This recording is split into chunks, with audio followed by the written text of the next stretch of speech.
Welcome to my channel. நம்ம இப்போ யாரை பற்றி பேச போகிறோம்னா, நம்ம ஃப்ராடு பித்தலாட்டங்கள் நிறைந்த இளவரசனை பற்றி தான் பேச போகிறோம். அந்த பேசுறதுக்கு முன்னாடி நான் ஒரு ஸ்க்ரீன் ரெக்கார்டிங் போடுறேன், அது நீங்களே பார்த்துக்குங்க. மறக்காமல் அந்த ஸ்க்ரீன் ரெக்கார்டிங் பாருங்கள்.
அதாவது ஸ்க்ரீன் ரெக்கார்டிங் பார்த்துருப்பீங்க. அதாவது மீஷோ ஆப்பில் இந்த மருந்து சுராரி சொர்ணா, அதான் பேர், இந்த மருந்து தான்.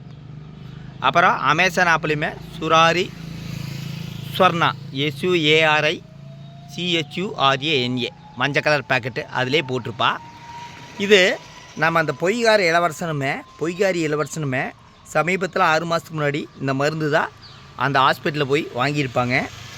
அப்புறம் நேற்று வாய்ஸ் ரெக்கார்டு போட்டிருப்பாங்க.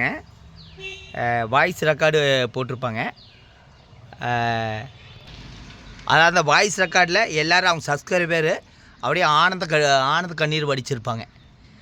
அதாவது என்னென்னா, பரவாயில்ல இத்தனை பேர்த்த காப்பாற்றிருக்காங்கன்னு அதுக்கு ஒரு விளக்கம் நான் கொடுக்குறேன். பொதுவாக நீங்கள் ஒரு வாய்ஸ் ரெக்கார்ட் பண்ணும்போது உங்கள் வீட்டு பக்கத்தில் ஒரு 10 பேரோ 15 பேரோ தெரிஞ்சவங்களும் இருந்துச்சுன்னா, எனக்காக நீ ஒரு வாய்ஸ் ரெக்கார்ட் பண்ணு, நான் உனக்கு பணமாவோ சன்மானமோ கொடுக்கலாம், இல்லை நம்ம ஃப்ரெண்டுங்கிற முறையில் பண்ணு அப்படின்னா அவங்க பண்ணி விடுவாங்க. அவங்க ஃபோன் நம்பரு எதுவும் தெரியாது. அந்த மாதிரி வாய்ஸ் ரெக்கார்டு பண்ணால் இவர் இளவரசன் நம்முடைய மக்கள் தியாகி, மக்கள் தலைவன் அப்படின்னு சொல்லிட்டு அவங்க சப்ஸ்கிரைபர், முட்டாள் சப்ஸ்கிரைபர் இது பண்ணிகிட்டு இருப்பாங்க. அப்புறம் நேற்று இளவரசன் என்ன சொன்னான்னா, இந்த மருந்தோட விலை ஏன் நான் சொல்லலைன்னா, இந்த மருந்தோட விலை 900 1000 தான். ஆனால் பல இடத்துலேருந்து வாங்குறாரம்மா. இதுலேருந்து என்ன தெரியுது, அந்த ஹாஸ்பிட்டலிருந்து மட்டும் இந்த இளவரசன் இந்த மருந்து வாங்கலை, ஆன்லைன்லேயும் வாங்குறாரு. அதுதான் உண்மை. ஏன்னா டாக்டருக்கே உழ வைக்கிறாரு, அந்த ஹாஸ்பிட்டலுக்கே உழ வைக்கிறாரு. இளவரசனை ஒரு வீட்டுக்குள்ளே விட்டினா அந்த வீடே ரெண்டாக போயிடும். அந்த மாதிரி ஒரு ஆள் தான். ஹாஸ்பிட்டலில் எத்தனை நாள் மருந்து வாங்கிட்டு இருந்திருப்பார், இப்போ ஆன்லைனில் வாங்குறாரு. அது வெட்ட வெளிச்சமானே தெரியுது. இது அவர் என்ன சொல்கிறாரு, ஒவ்வொரு பக்கம் ஒவ்வொரு விலை கொடுத்து வாங்குறாரு அப்படிங்கிறாரு. எந்த விலை கொடுத்தும் அவர் வாங்க கிடையாது. அதாவது ஆன்லைனில் வாங்குறாரு, அந்த ஹாஸ்பிட்டலையும் போய் வாங்குறாரு. அந்த ஹாஸ்பிட்டலில் மொத்தமாக கொடுக்க மாட்டாங்களாட்டுக்குது. அதனால் ஹாஸ்பிட்டலையும் வாங்குறாரு, ஆன்லைன்லேயும் வாங்குறாரு. மக்களை ஏமாத்துறதுக்கு பித்தலாட்டம் போடுற இளவரசன், பொய்காரி இளவரசனுமே வாய்ஸ் நோட்னு போட்டால் மட்டும் அப்படியே மக்கள் தியாகியா? இந்த மருந்தோட விலை சொல்ல வேண்டியதானோ? அவங்க கேட்குறது ஒரே ஒரு கேள்வி தான். இந்த மருந்தோட விலை என்னென்னா, வாட்ஸ்அப் வாங்கினா வாட்ஸ்அப்பில் தான் விலை சொல்ல முடியும். அதாவது நேற்று ஒருத்தர் எனக்கு கமெண்ட் பண்ணியிருப்பாங்க, எங்கிட்ட 6000 கூடி வாங்கியிருக்கிறாங்க, இன்னொரு ஆட்டோ தொழிலாளர்கிட்ட 2500. இந்த மருந்தோட விலை பார்த்தீங்கன்னா அதிகபட்சம் 750 900, ஹாஸ்பிட்டலில் போனால் 1000 ரூபா. அது விட்டு போட்டு வாய்ஸ் நோட் போட்டு மக்களை ஏமாத்துறதுக்கு ஒரு நூதன முறை மோசடி. அதுதான் உண்மை. ஆனால் அந்த மக்களுக்கு சுய அறிவு, சொந்த அறிவு எதுவுமே கிடையாது. என்ன ஏதுன்னு தெரியாமல் மருந்து வாங்கி குடிக்கிறீங்கன்னா அவங்களுக்கு சுத்தமாக அறிவே கிடையாதுன்னு தான் அர்த்தம். ஆனால் இளவரசங்கிட்ட இந்த மருந்து எவ்வளோ தெரியுங்களா? 2500 3000. இது ஆன்லைனில் பார்த்தீங்கன்னா 650 750, ஹாஸ்பிட்டலில் போனேன் 1000 ரூபா. இந்த மருந்து நீங்கள் வாங்கணுன்னா ஆன்லைன்லேயும் வாங்கலாம். மருந்து வாங்கி குடிக்கிறாப்புல தான் ஆன்லைனில் வாங்கலாம். நல்லா டிஸ்கிரிப்ஷன் சீட்டில் அதில் போட்டிருப்பா. ஆனால் இந்த மருந்து சாப்பிட்டு குடிப்பழக்கத்தில் மீளலான்னு பார்த்தா அது கிடையவே. உதாரணத்துக்கு நான் ஒரு லிங்க்கு கீழே கொடுக்குறேன். இந்த மருந்து சாப்பிட்டு இளவரசா குடிச்சிட்டு அவங்க வீட்டுக்கு போனால் ஒரு லிங்க் இருக்குது, அதான் மறக்காமல் பாருங்கள். இந்த மருந்து சாப்பிட்டு இளவரசர் ஒரு டைம் இல்லை பல டைம் போதை போட்டு சுற்றிட்டு இருக்கிறது. நான் திருந்தி விட்டேன்னு ஒரு சாட்சி போடுறாரு. நான் நல்லவன்னு நான் சொல்லக்கூடாதுங்க.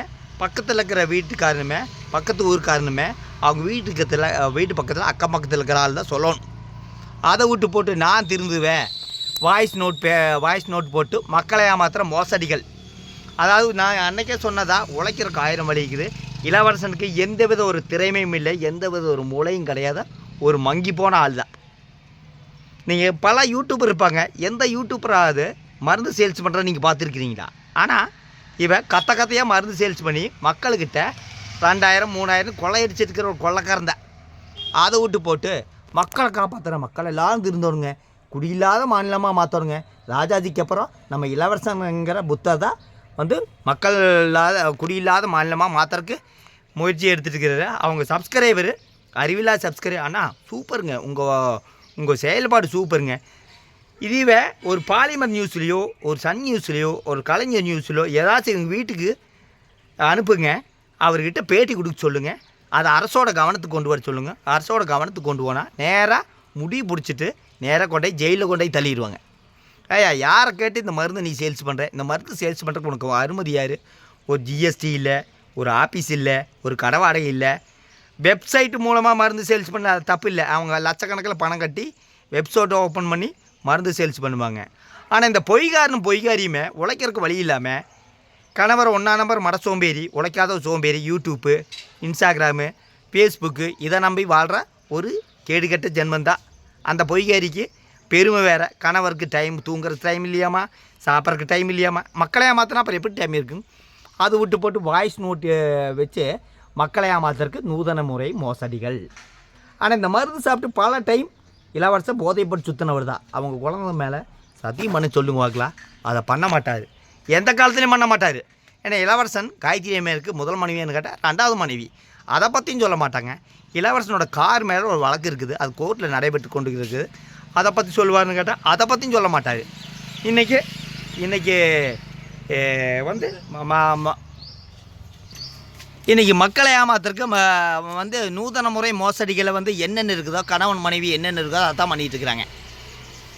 ஏன்னா வாய்ஸ் நோட் போட்டால் அவங்க மக்கள் எல்லாம் அப்படியே நம்பிடுவாங்க, கண்டிப்பாக நம்பிடுவாங்க. என்ன காரணம்னா இளவரசர் எதை வாங்கி கொடுத்தாலும் வாங்கி குடிக்கிறவங்க தான் அவங்க அறிவில்லாத முட்டாள் சப்ஸ்கிரைபர். அதை விட்டு போட்டு நான் திருந்திட்டேன், இதுதான் எவிடென்ஸு அப்படின்னா அதனோட விலையை மட்டும் சொல்ல மாட்டார், எந்த காலத்துலையும் சொல்ல மாட்டார், எந்த இடத்துலையும் சொல்ல மாட்டார். அதனோட விலை 750 650 900 1000 தான். ஆனால் இவர் வாங்குறதோ 2500 3000. மக்களை ஏமாற்றிட்டு பாவத்து மேலே பாவம் செய்ட்டு அந்த பாவமெல்லாம் அவங்க குழந்தைக்கு தான் போகும். அப்புறம் பாவமெல்லாம் பண்ணி போட்டு ஒண்டிமணிப்பன் கோயிலுக்கு போவாங்க. இதுதான் இளவரசனோட தகுடு பித்தலாட்டம். பொய்காரியுமே மக்களை ஏமாற்றிட்டு அப்புறம் தங்க நகை வாங்குறோங்க, வெள்ளி கொலுசு வாங்குறோங்க, நாங்கள் வீடு வாங்குறோங்க, நாங்கள் இடம் வாங்குறோங்க. இதெல்லாம் உழைச்சில்ல, மக்களை ஏமாற்றிட்டு அந்த பணத்தில் வாங்கிட்டு பெருமனாயும் பேசுவாங்க. யூடியூப்பில் ஏன் இளவரசன் வீடியோ போட மாட்டேங்கிறாரு? டைம் இல்லை. மக்களை ஏமாற்றிட்டு இருக்கிற நல்ல வருமானம் இருக்குது, அப்புறம் எதுக்கு யூடியூப்பில் வீடியோ போடணும்? நீ வேணா பாரு, டைம் பாஸ்க்கு ஒரு 2-3 வீடியோ போடுவார். அதுதான் இளவரசனோட பித்தலாட்டங்கள். பொய்காரியுமே மக்களை எப்படியெல்லாம் ஏமாத்துகிற முறை தான் இந்த நூதன முறை மோசடி. நான் லிங்க்கு கொடுக்குறேன். இந்த மருந்து சாப்பிட்டு இளவரசர் போதையை போட்டு வந்தார். அப்போ இந்த மருந்து செல்ஃப் எடுக்கலையா? கேள்வி அதுதான். இந்த மருந்து சாப்பிட்டு போதை போட்டு வந்தவர் தான் இளவரசர். இந்த மருந்தோட வேலிடிட்டி பார்த்தீங்கன்னா 45 நாள் ரிசல்ட்டு. எப்படி 10 நாள்லேயே ரிசல்ட் சொல்கிறாங்க எனக்கு புரியல. அந்த டாக்டர் என்ன சொல்கிறாருன்னா 10 நாள் கழிச்சு தான், 45 நாள் கழிச்சு தான் என்னோடய ரிசல்ட்டு தெரியுங்கிறாரு. 10 நாளில் ரிசல்ட் கொடுக்குறாங்கன்னா அப்போ யார் சொல்லி பேச வச்சுக்கிறாரு எனக்கு புரியல. ஆனால் இளவரசங்கிட்ட யாருமே மருந்து வாங்காதீங்க. மருந்து வாங்கணுன்னா ஆன்லைனில் கிடைக்கிது, அதில் போய் வாங்குங்க. அது விட்டு போட்டு இந்த மாதிரி ஒரு 1 நம்பர் சோம்பேறியை லட்சாதிபதி ஆக்காதீங்க. மருந்து வாங்கணுன்னா நான் லிங்க்கு கொடுத்துருக்குறேன், அதுலேயும் போய் பாருங்கள். ஸ்க்ரீன்ஷாட் கொடுத்துருக்கேன், அதுலேயும் போய் பாருங்கள். ஆனால் எக்காரணம் கொண்டும் இந்த மாதிரி ஒரு ஃப்ராடு ஃபேமிலிக்கிட்ட மருந்து வாங்கி இவங்களை லட்சாதிபதி ஆக்காதீங்க. மறக்காமல் அந்த லிங்க்கு பாருங்கள். எதனாலன்னா இளவரசர் இந்த மருந்து சாப்பிட்டு மறுபடியும் போதை போட்டு அவங்க வீட்டில் பெருமநாயம் பேசியிருப்பார். அதான் போய் பாருங்கள். நன்றி, வணக்கம்.